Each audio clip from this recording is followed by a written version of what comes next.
The 05 car driven by Justin Ashburn, the 31W Insulation Chevrolet.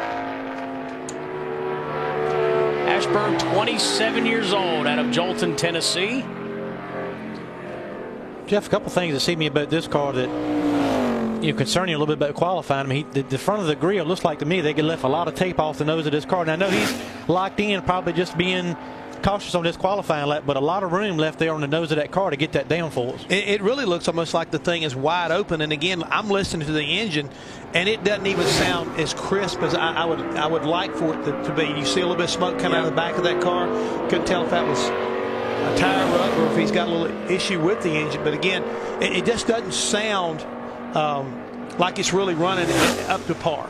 And comparing that to Vickers' car looked completely blocked off. Completely blocked off. You see the nose is real high. It's almost like the back end is down and the nose is up. And again, that just usually kills the straightaway speed. And these corners are so wide and so sweeping that you really need to get that nose pinned down. And we still see a lot of air underneath that left front valence. So again, he's given up, I think, a lot down around this entire racetrack. Again, they do not have that car blocked off. So undoubtedly they're trying to keep it from running warm at all, and they're not worried about where their speed is, because he winds up running a 47.56, which is a little bit faster than he ran yesterday, but way off the pace of what we got sitting on the pole. Almost 7 seconds difference. 7.5, yeah. Yep, between him and McDowell right now. And it did not sound good when he shut it down either. No, it did not. But no matter what, he's got a good record here in California.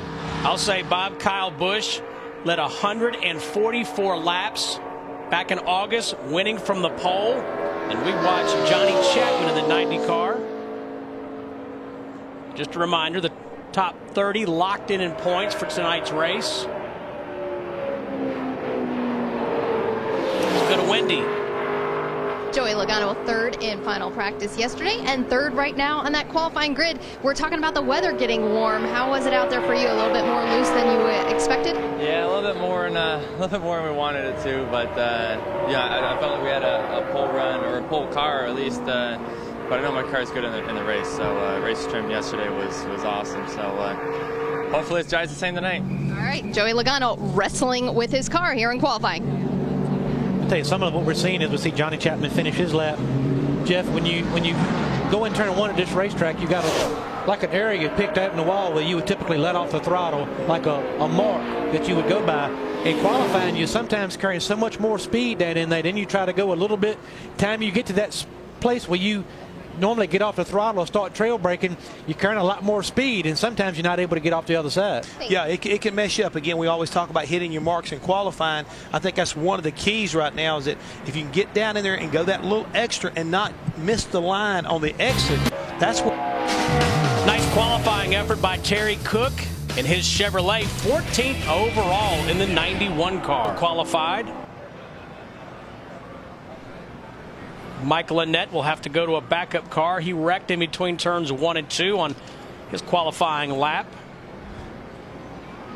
And again, the key to this part of the qualifying is to beat 3 other competitors for a starting spot. And right now, Curtis Davis has only got to beat one other guy. He will be in this race today.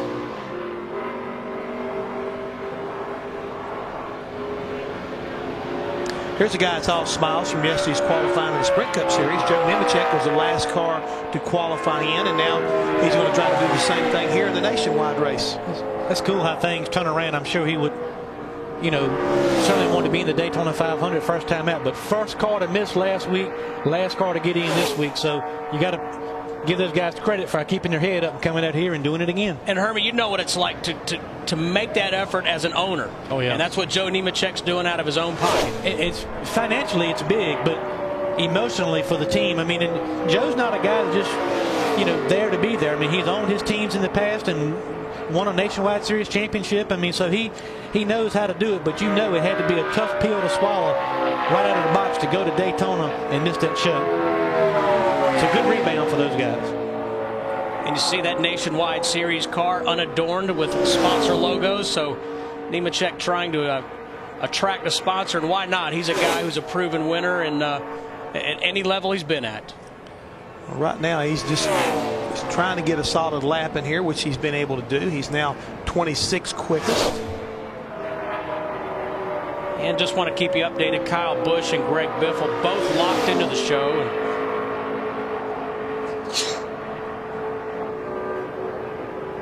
Nemechek down the backstretch. First lap, 26th overall, 173.737 miles per hour, a 41.44.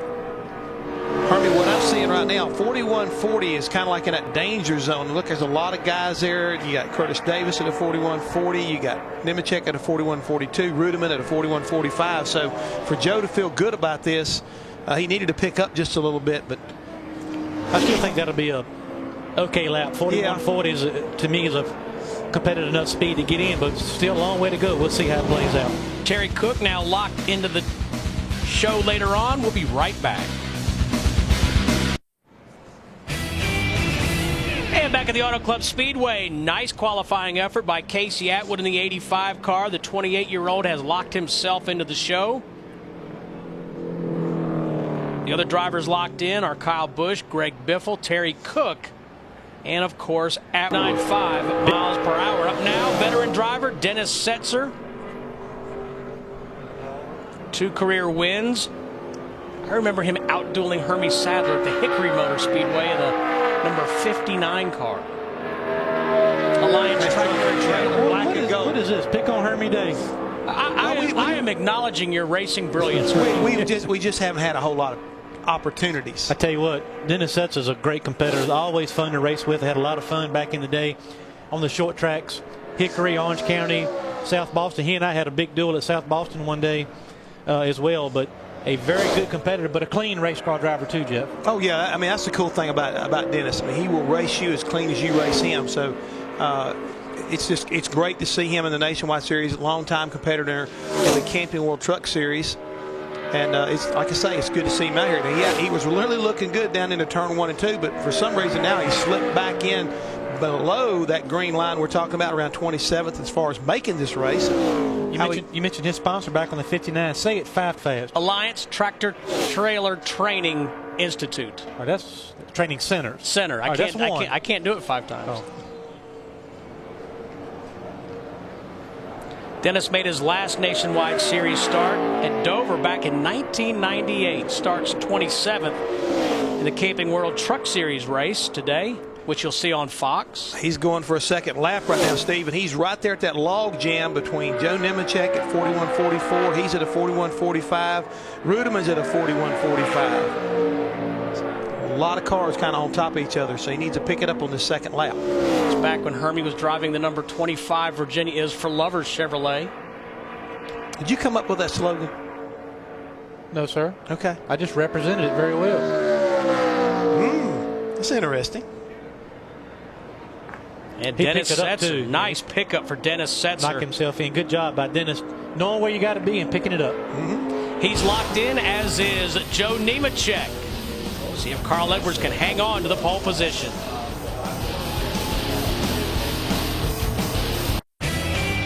That's Derek Cope in the 41 car, trying to make the show here for the Stater Brothers 300. He's on pace right now on his second lap to pick up enough maybe to get himself into this field. His first lap kind of kept him in harm's way, but he does pick up on that second lap a couple of tenths, and he puts himself in front of John Borneman III as well as Scott Wimmer. He's still not locked in, but close to it. Buddy. Team likes it. He picks up a little bit, as Jeff says. Up next, Danny O'Quinn Jr. Danny driving the 01 car this weekend. Mountains, Carl Edwards. San Bernardino Mountain Range. Yeah, right. Attaboy. Yeah. And I think Mike Joyce said they call that Mount Baldy.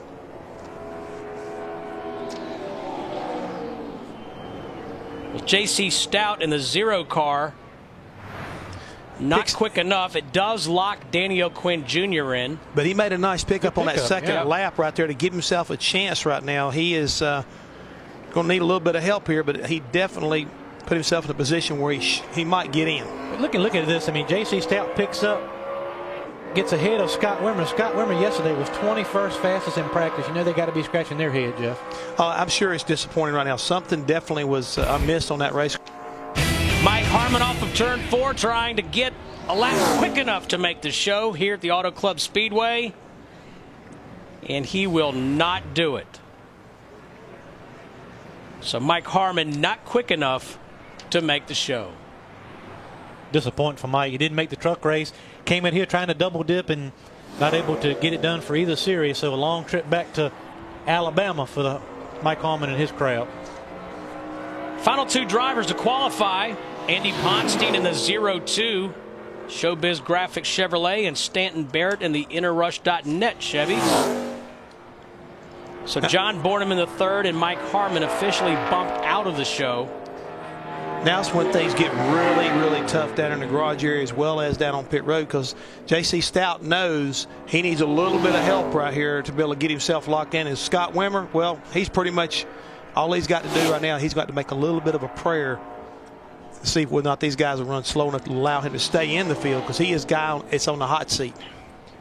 Andy ran a 42.60 yesterday in practice, Jeff, so he's going to have to pick up about 7.5 tenths, 3/4 of a second, which is possible, right? But he's really going to have to get up on it and go. We've seen a lot of guys pick up, over a second here during this qualifying session, but we know it was getting a little bit warmer. But fortunately, it stayed kind of, a little overcast to where it's not as warm as it could be. So these guys have all got an opportunity, I think, to pick up some speed here and give themselves a chance to get in this race. But for right now, Andy Ponstein, according to our tracker, he's way off the pace if he wants to race here today. As Jeff said, anxious moments for J.C. Stout, Scott Wimmer.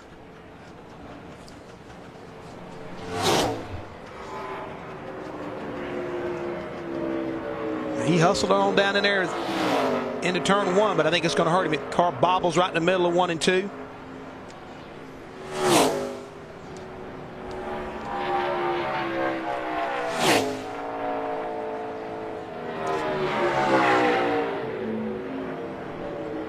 Carl Edwards seems to be a lock to pick up his 12th career pole. Hermie, Andy's car does not look like it's giving him a chance to really go fast here. It's just all over the racetrack and it just doesn't look fast at all and look like he's got his hands full. And Andy Ponstein will be one of the guys that will have to pack up and head for the house. That's basically going to come down, Jeff, to Stanton Barrett or Scott Wimmer. One of those two guys will race. Stanton Barrett will have to run better